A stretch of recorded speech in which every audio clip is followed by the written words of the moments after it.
Willy Wonka and the Chocolate Factory is a classic children's story. It seems like a delightful romp through a magical candy factory, but is it actually a trip to hell?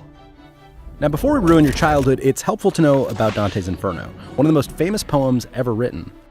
The author, Dante, is led by a guide through the different levels of hell until he eventually meets Satan, a three-headed beast with bat wings frozen in ice.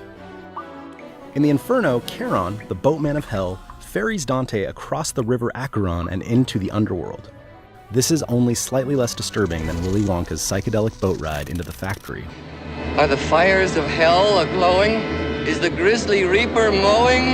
Yes, the danger must be growing, for the rowers keep on rowing, and they're certainly not showing any signs that they are slowing! And that's not even a metaphor. He's describing a literal descent into hell.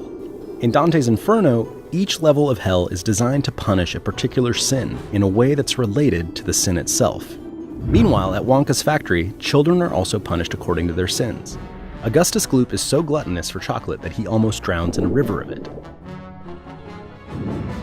Greedy Veruca Salt falls down a trash chute chasing a golden egg.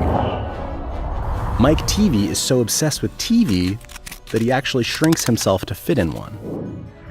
Violet committed theft when she stole the experimental gum that turned her into a giant blueberry. At the end of Charlie's journey through the factory, he gets into a glass elevator and flies off into the sky. At the end of the Inferno, Dante climbs up the body of Satan himself and ascends to heaven.